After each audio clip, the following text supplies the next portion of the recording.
Welcome back to the Weekly News Roundup. These are recorded live Fridays, 8 p.m. Eastern Standard Time. If you want to catch the show live, join us on over there streaming on YouTube, Rumble, Odyssey, Twitch, and the lost stepchild called D-Live, as long as it's still around. But hey, I haven't logged in over there in a long time. I hear there's some uncouth things going on. I don't know. Anyway, guys, so we're going to go ahead and chat about this. We have an update on our Power School. Our update says, hey, we were supposed to have our analysis and information done in mid-January, and nobody's done anything. Of course, it's CrowdStrike, which is the one doing the analysis, so maybe they just patched Windows and everything blew up in their servers. I don't know. But effectively, all this story basically says is Power School, despite having this massive breach affecting millions and millions, possibly every single American student who's ever touched Power School is probably caught up in this breach. Probably is the case. Okay. So the problem is they refuse to answer any questions. They have not responded to any inquiries by anybody. So anytime a company comes in and simply will not say what is going on, you can pretty much guarantee it is a worst case scenario. So effectively, Power School had a serious breach, absolutely everything leaked, and now people have stolen access to information on every American school child. And it's every bit of information that these incompetent school systems decided to input. If you ever want a system for an argument for homeschool and then take very critical concern to not let the school district even touch anything about your child, this is a good example of it. And so basically we don't know. So this whole article you read through, we were supposed to have answers by the middle of January. We got nothing. It's not known how many schools or students are affected. We don't know what types of data were stolen. They said they haven't even told us how much it paid the hacker responsible. They have no confirmation that the data was actually deleted. We don't know who was behind the attack, and CrowdStrike's investigation remains a mystery. So if you had a child that used Power School, go ahead and just change their name and social security number now. Just make them a whole new person. You know, that's probably what needs to happen. But if nothing else, this is a good illustration for why we need to stop relying on computer systems for absolutely everything. Okay. All of this information about your children does not need to be on the internet. Back in the day, the teachers had grade books, and that's what we used. And frankly, it worked. It's the same argument, I don't know, it's going to go down a different rabbit hole there. But suffice it to say, your schools, in fact, in most cases, the elementary schools particularly, they have more elementary schools in a district than most other schools to keep the children as local as conceivably possible. You're talking about a local circumstance. You do not need to have that information on the internet. We need to stop this. We need to completely stop having the default of just throw everything on the internet. It'll be okay, especially in a world where we don't want to pay our IT staff, and then we blame them when things go wrong. See that case in Dallas, Texas, we talked about before, where the guy says, hey, we need to do this for critical security. They're like, nope, work with what you got. And they got an encryption, I think it was an encryption ransom, and they fired the teacher. And he's like, I told you we needed to do something different. I worked within the constraints of what you gave me. So I haven't heard an update to that case, but he was suing the school district for back pay and wrongful termination. And onto our featured privacy article. Researchers say China's DeepSeek chatbot is linked to the state telecom, raising data privacy concerns. Now, something the article did not mention that I think is very interesting. We now have evidence that Chinese hacking groups possibly connected with the Chinese government was in nearly every single telecommunications company, not just in our country, but also in the EU as well. And then a month after that, we have this AI platform that is at least partially owned by the CCP and China's biggest telecom company. I find it very interesting that a month after the biggest telecom breach, we also have an AI system completely taking storm with ties to China's telecom, meaning that that company has access to the data that DeepSeek is collecting. And we know that DeepSeek is collecting data. Even if you are self-hosting it, there is still data going back to the system, allegedly. Some people are saying it's not. Some people are saying it is. So I don't know. Maybe we'll just say that's a possibility. Let's move it from alleged down to possible.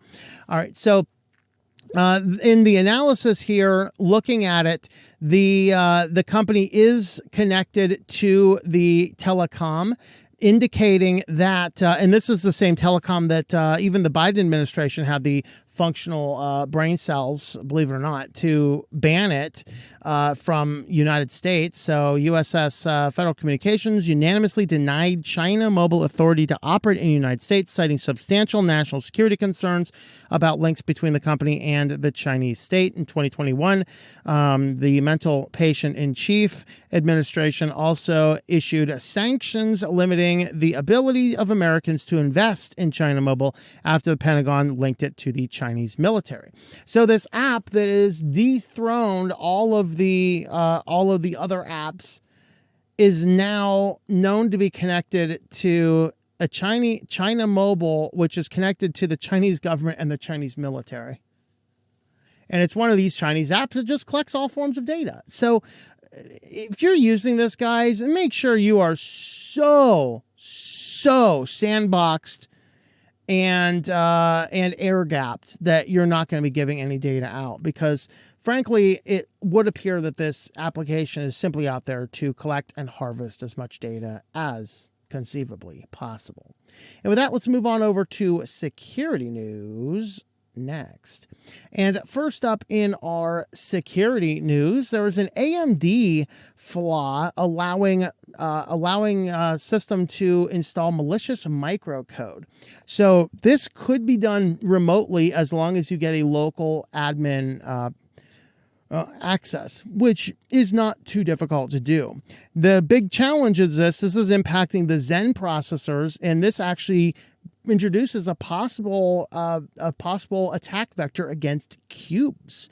Now, cubes is very, very well protected against a lot of types of attacks, but it is theoretically possible to attack cubes with this particular bug. So there is a microcode update for AMD Zen-based CPUs, and it would be advised if you are running one and you have the concerns of these higher level breaches, to make sure that you are patching that, because this could be a very serious issue. And this one was an interesting one. We like covering the new types of malware that we find. This is an interesting, fairly new one. At least it's assembling a new method of attack from old ways of doing things. So you're getting SMS messages allegedly coming from the USPS containing PDF files asking you to verify information. So if you get an SMS message from USPS, it's best to just delete that thing.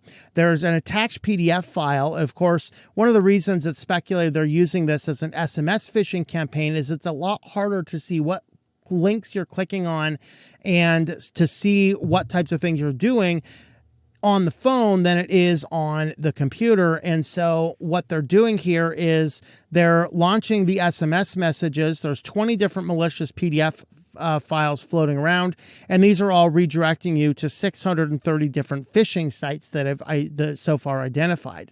When you get into the site and enter information, they are of course collecting all of that information and then using that for all of the possible ways to get in and do whatever types of breaching or whatever else they're going to do. So be aware of any SMS sending you PDF files. All right, and with that, let's move on over to our data leaks next. And first up in our data leaks, we have we have all sorts of data leaks here, folks. We actually have 3 here, and the 2 of them are related. Grubhub has a data leak. So if you are regularly getting from Grubhub, be expected to have a little bit of maybe some stray pasta showing up or something.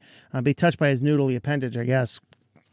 So online food ordering and delivery platform Grubhub suffers a data breach, exposed personal information of drivers and customers. Now, what I liked about this one is Grubhub, unlike PowerSchool, Grubhub actually did a really good way of doing this. Like, as soon as they spotted an issue, which was a third-party vendor, once again, be aware of those third-party vendors, folks. As soon as they got in there, they noticed anything that even looked remotely out of place. Not only did they block the account that was suspicious, they blocked the entire vendor. The entire vendor was immediately cut out of their system. Then they went into assessment mode really fast. They alerted people really quick. They reset every password on their system that was potentially affected, and they alerted everybody involved really fast. Within just a couple of days. So they actually responded to this the way a company should respond to it. As much as I hate Grubhub, I got to give them absolute credit for this one. They did it exactly right.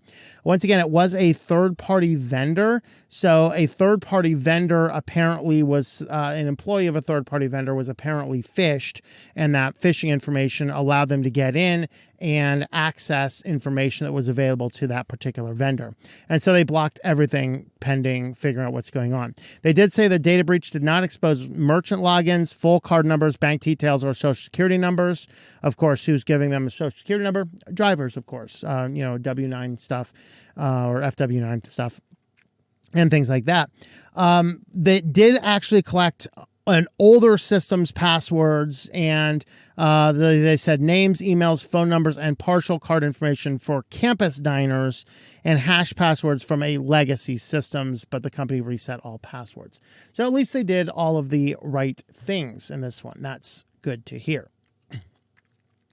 And now we have a round of stuff that I got to say, guys, I do not know what I would do if I was a young person. You young people that are listening to this, I absolutely pray for you. I have no earthly idea how you guys are getting jobs, because it seems like right now, everything in our job industry, and I follow a couple of these job recruiters just to see what's going on in the industry. I'm not looking for a job.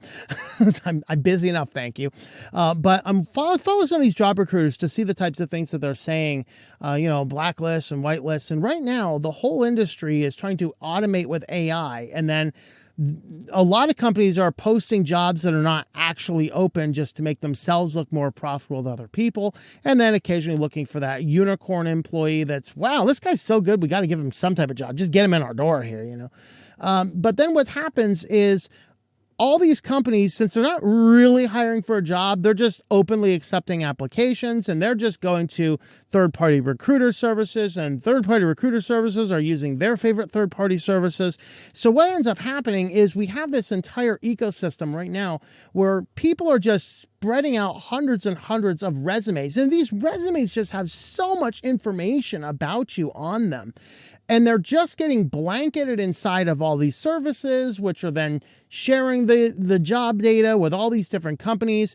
And these are those third parties that may not be very secure. So we have two servers. And I spent a while trying to figure out, are these two connected? Because it looks the exact same breach. And guess how they both happened? And SW Colander, of course. Of course, if you're new around here, and S3 Colander, we call the AWS S3 buckets, we call them colanders because they're so prone to leaking. So this one here is News Valley Live, which is a North Dakota-based television station. I'm like, a North Dakota-based television station? I drove through North Dakota. There's nothing there. Well, it actually turns out that this North Dakota-based television station is the third largest television station in the country. Who would have thunk it? But it is. And they had a massive data breach of job applicants going back to 2017. Okay, here's another case. Just like PowerSchool, you do not need to have all this information on the internet. If I submit a job application, you know what you should do? You should set an autocron to take that data, move it to offline backups, and then to delete it from everything on the actual live servers. There's no earthly reason they need to have data going back to 2017 for job applicants that they haven't even offered a job, allegedly. And I remember I was caught up in one of these once, way back when I was finishing grad school, way back years ago. I threw applications out for a number of different places. And one of them, I think one of them got back to me, but they got back to me really late in the season, and I'd already accepted another job offer from somebody else. So I did call them back and let them know I had another job offer. Like, oh, great, thank you. Well, like 8 years later, I get a notification. Well, I think your job application was stolen from our systems. It's like, you didn't hire me. Why did you have it 8 years later? You know, there's no earthly reason for this. So, of course, what data leaked from these CV systems? Full names, phone numbers, email addresses, home addresses, dates of birth, nationality, place of birth, social media links, employment history, and educational background. Oh, joy. Pretty much everything. You know, they're just building profiles of these guys and just scrubbing your internet with a picture of a boo from, Simpsons or something. So, they can, get into the North Korean job application pool, and the North Korean can pretend they're you and be hired by that company. If you remember that story we covered. But if that's not enough, how do you pronounce this? Is this Fo and Bo? Is Fa and Ba? I have no earthly idea how to pronounce this company. But they have a data leak resulting in millions of CVs exposed. I think this first one is KFC, not KFS. TechRadar is actually, they are very prone to typos. TechRadar, hire an editor, please. I think almost every week I spot a typo in one of their articles. When it's in the title, it's pretty big. Of course, I can talk. I actually had a typo once in one of my copyright pages. Actually, I think I've had two. So anyway, I'm throwing stones in glass houses here, but come on, you're at least a journalist, KFC, Taco Bell, Nordstrom applicants are at risk. 5 million files were discovered by researchers. Again, it's an S3 colander that leaked out on this one. 5.4 million files been discovered by researchers online to be primary CVs from hiring giant. One of these outsourcing places. They discovered the publicly accessible AWS colander containing the exposed records after multiple attempts to reach the company. The data set was closed. So the company didn't even care. So it's not clear whether malicious actors have access to the data set, but cybercriminals have automated tools to scan the internet for unprotected instances and simply scrape them. So yeah. So pretty much if you have applied for a job on the internet, you can probably assume your data has been stolen and compromised by somebody. How can you stay safe? Well, start your own business. That way you don't have to sign up for this crap. There's my advice to you. All right. Well, if you want to help support the channel, we do have a new book. This is our collection of short stories called Code Red. You can pick this guy up. This is our collection of science fiction short stories from last season. Of course, if you are one of these supporters, then you had the opportunity to read these. And of course, if you are on Patreon, $5 and up, you can download the ebook and the audiobook for free. We'll get to that at the end of the show. But if you are interested in a physical copy of the book or purchasing the whole thing elsewhere, you can pick it up on our website here, or you can follow these links, or simply look if Code Red is available in your favorite online bookstore. It is most likely there. So you can actually listen to a 5-minute sample there, and we do have some around here. There they are. You can see the book samples. So there's the front cover, there's the back cover, and here is the table of contents of the short stories that we have. And then you can read our preamble up there as well, and the first little bit of digital madness. So you can have a look over at Code Red, tlm.li/Code Red, or just look for Code Red by Thomas Murawski anywhere you can find a book online. With that, let's head on over to AI news next. All right, so we got a doozy, guys. I mean, I've been sounding the alarm bell about AI for a while, and this is, guys, it's getting bad. We're getting to Matrix level stuff here, okay? So, of course, new AI agents could hold people for ransom in 2025. That's right. You can have a computer system coming up and holding you for ransom. Excuse me. Like, I'm having visions of, what is it, iRobot, right? The grandmother wanted to go to church, and the robot's like, no, for your safety, you must stay indoors. It's like, eee. And so what they're talking about here is moving from your large language models over into a more what they're calling the agentic models. So the agentic models are where you're providing it with various tasks, and it'll go out. So like the first one of these tasks was the one that would go out. Perplexity did one of these where it would go out and you'd say, I want you to go and compare the toothbrush brands and then buy me a tube of toothpaste.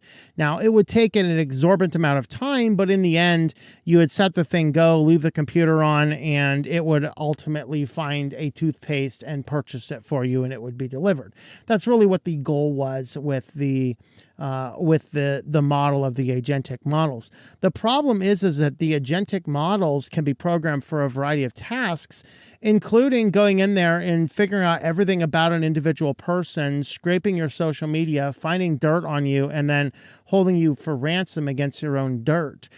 So this is the type of stuff, that, if you've had a social media account as a kid, I'd recommend deleting it now.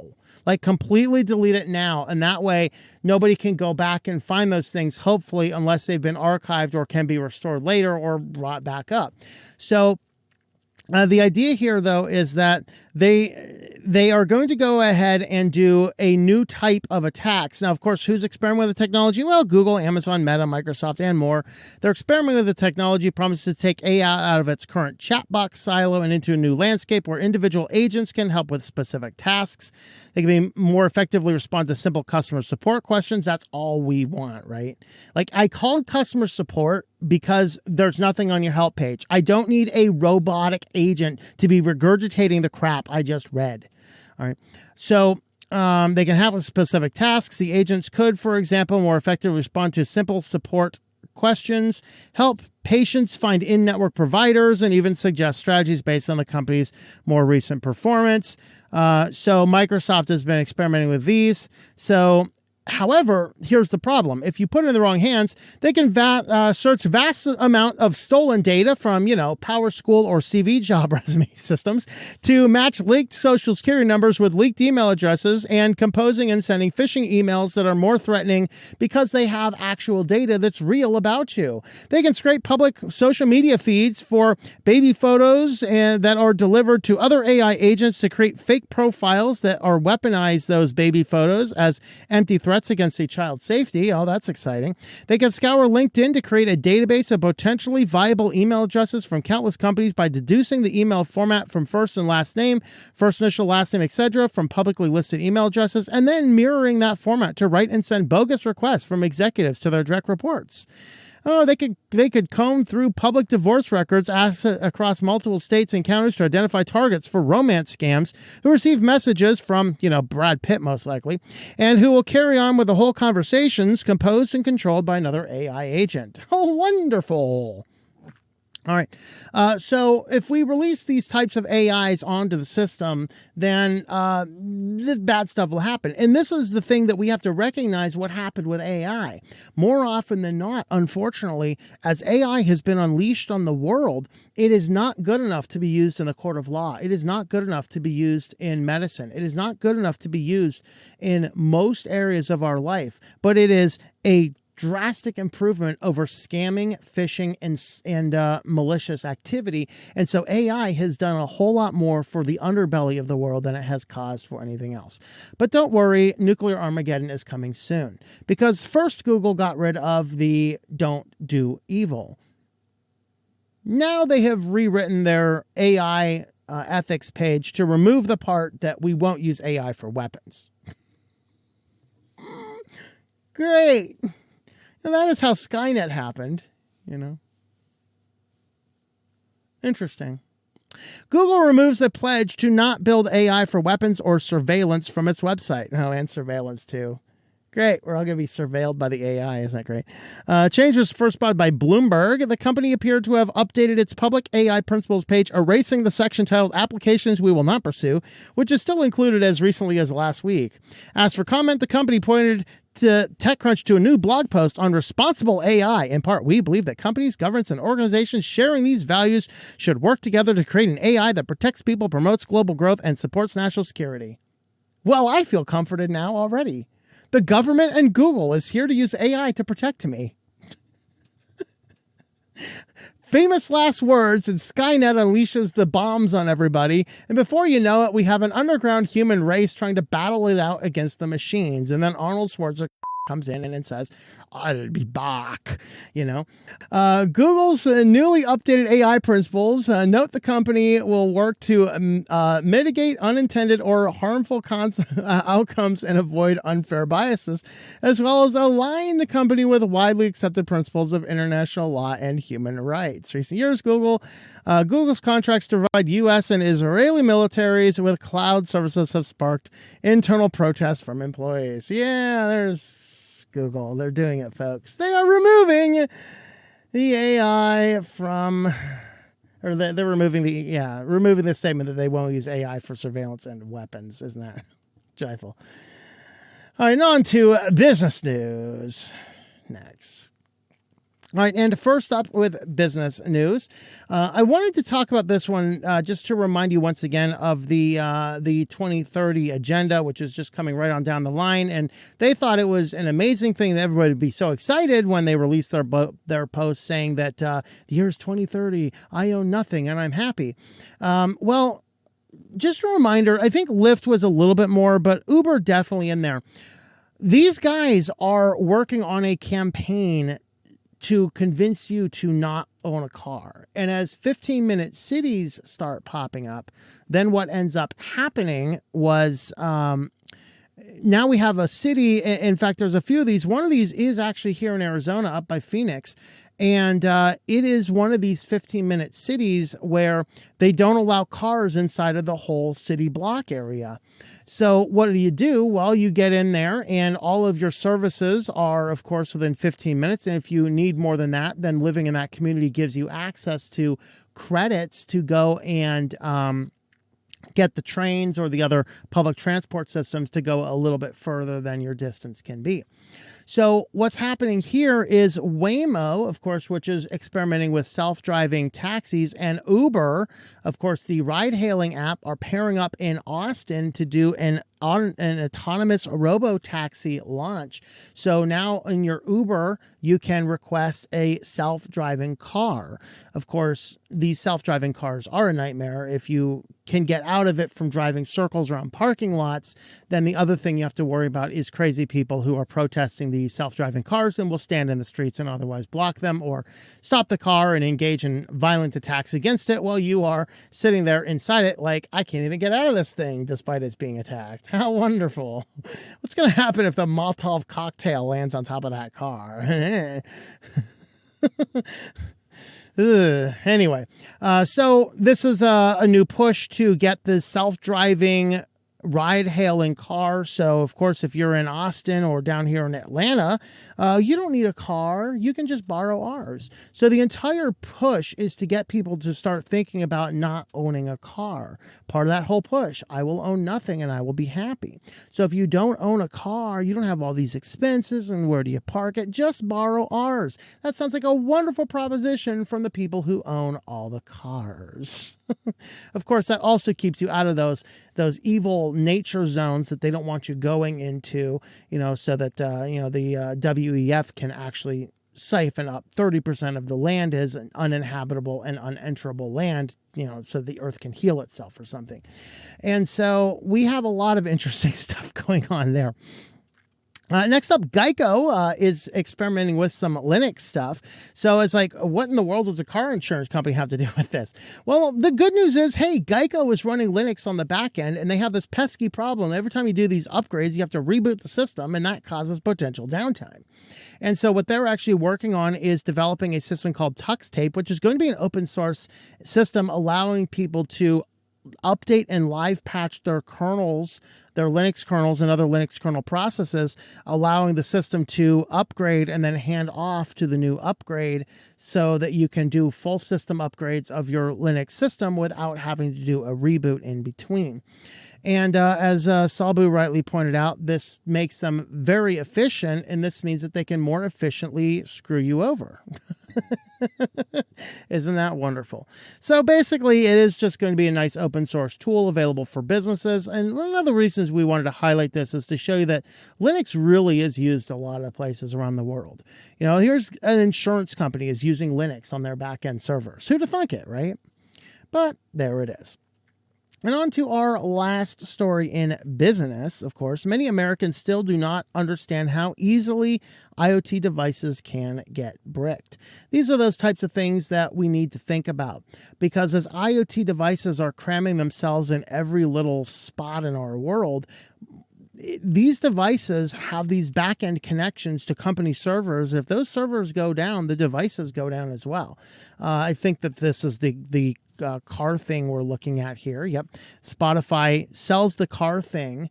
1 year later, they decide to discontinue it. So the whole thing's brick, and they weren't going to issue any refunds until, of course, the whole internet got on board. And I did like the whole idea of Louis Rossmann saying, hey, your thing's going to stop working, and there's nothing you can do about it. You'll have to just dispose of it appropriately. Well, let's just all send them all to the corporate offices. Let's let them dispose of the thing properly. You just paid a bunch of money for a thing that they promised you. They say, it's not worth keeping the server around. Let's just get rid of it, because these servers can be expensive to run.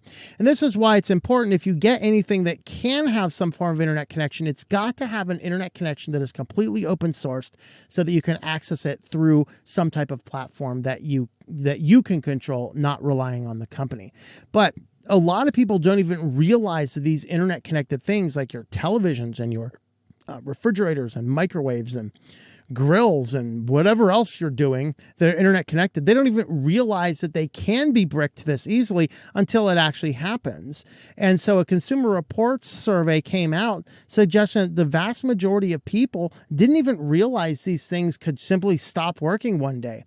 Most people didn't recognize that their system could be hacked by malware until such a time that the system, the device started behaving oddly, and they're like, what's going on with my device? I have no idea. And it's just compromised with malware. Don't worry, man. Your microwave oven is launching a DDoS attack against your oven, your regular oven, because your two appliances are mad about which one you're actually using to cook the food.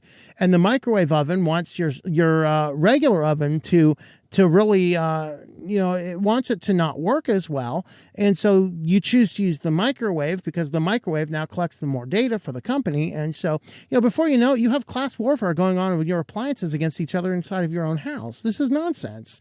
You don't need your devices on the internet. You do not need to engage in class warfare against your toaster, against your oven and your refrigerator. If they're going, what's going on in the middle here, man?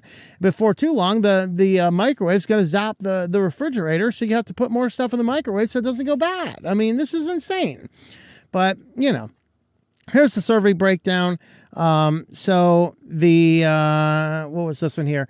For each number of smart devices, how long would you expect the manufacturer to support it? You'll notice a very small number, less than 1 year, think car thing. And you'll see here a fairly sizable number thinks that these companies should support it for more than 10 years, with the actual biggest group down there in the middle, somewhere between 3 and 5 years. So you buy an item for 3 and 5 years, that's certainly a case there. And so these are things. What about connected devices do you own? Do you expect that they will continue to be useful even if their software is no longer supported? Most people say, yeah, I kind of want this supported. Guess what? That's not really the case. I mean, come on, don't forget, your printer will not scan if it's ran out of cyan color. Who even uses cyan color? I mean, come on.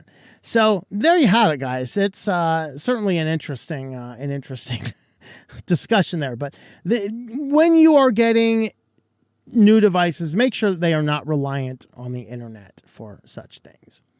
And with that, let's head on over to your favorite place and mine. Head on over to SillyVille. And first up inside of SillyVille, we have reached this point, guys. You know, first we had snail mail, and then we had email, and now we have text. And Lord forbid if you send somebody a text message and they do not respond to it instantly. I mean, we go into these conniption fits, like, you know, if it's your boyfriend or girlfriend or something, you're thinking they're cheating on you because they didn't reply instantly to the pithy little good morning you just gave to them. I mean, really. And so now we are getting so neurotic that now there is an AI system that responds to the mixed text messages for you. So that's all I need, right? I have this system set on. So you send me a thing over here. Look at this. We have lunch tomorrow, so would love to catch up with you. Free anytime this evening. Just called. And then, hey, missed it. We'll try you again, you know. So there's a little thing there. Well, what this is going to do is if you send somebody a text message, you can set the AI to reply immediately. You know, like you've seen some of these with driving ones, right? If the phone detects the car is in motion, it will send an automated text back, you know. So now I'm just envisioning a situation where you're on your way home. Maybe it's even a little icy out. You crash your car over an embankment. Somebody texts you because you're a little bit late, and your AI's like, hey, man, I'm just running a little late. What's going on? And you're having a conversation with the thing. Meanwhile, like the AI's having a conversation with your loved ones. Meanwhile, you're at the bottom of a ravine dying here because your car just went over here, and the AI's over here just communicating because you're just missing these texts. I mean, what's going on in this world, folks? So there you have it. The reply does, it is designed to help texters achieve inbox zero on iMessage. That's right. It is going to give you the ability to have an AI self-answer your texts for you. Oh, God. Oh, God. Lord help us. All right. Well, we've all heard of the Met Gala. What happens when somebody at the Met Gala needs to get some IT help? Well, they call this lady, the IT tech support of Met Gala. So somebody created a designer dress out of 12,000 foot of fiber optic cables in order to weave a 50-pound dress that will turn heads. Sorry, you can't buy it. It was crafted in 640 hours using discarded internet cables, nuts, and bolts. So there you have it. Of course, the other things, I think this was also a contender for the Borg Princess, I believe. Sorry, I don't follow Star Trek much, but we're having that discussion last night. But there you go, guys. Next time you're going to the Met Gala, never mind that tax the rich dress. I want to see somebody wearing this. Then I know that they are indeed the tech support of the Met Gala. And of course, we do cover every single time somebody gets doom running on something. We have to cover it in our news. And today is no exception. I'm going to mute the audio here, but it's just background noise that I think could possibly be picked up by some copyright thing. So you can see he's got the computer over here and he's got the monitor over here, and you can see he's playing Doom. What's so special about this? Well, here's what's so special about this. Doom is running on the Lightning to HDMI adapter. So this guy figured out that the Apple's Lightning to HDMI adapter has a little microchip in there. And this guy was able to get into there and program Doom to run on it. So this is not Doom running on the computer displaying on the monitor. This is Doom running on the adapter displaying on the monitor. So you have now a Doomgle. So Apple, of course, is famous for all their dongles. Of course, every Apple enthusiast needs to have this one in their arsenal. This is the Doomgle. You're running, the person your appointment's running late. You got some spare time. Plug your Doomgle in and on any random TV, and there you have it, guys. You can play Doom on your dongle. I mean, that's exactly what we need to do. And so that is definitely one of the more epic. I still think Doom on the pregnancy test is probably still my favorite. It's going to be a hard time to surpass that one. So in our last article, now we can run Linux inside of a PDF file. Yes, that is true. So You can launch a PDF, and this will work. You can it's actually linked down here in the article somewhere down here. So you can actually run it, and you do have to run it on a Chrome browser, and I'm using Firefox, so I can't run it here. But you can actually run it. You can run some basic commands, and you can actually run your run your Linux version inside of a PDF. So there we have it, guys. Linux is getting so good, you can now run it inside of that system. So that is totally awesome. Well, if you want to help support the channel, we do have a Patreon page, patreon.com/TOMM. And so you can jump on and support the channel over there if you are so inclined. Of course, here's the code red. You can pick those guys up, and this will support all of my individual channels. With that, thank you for watching, and I hope that you enjoy switching to Linux.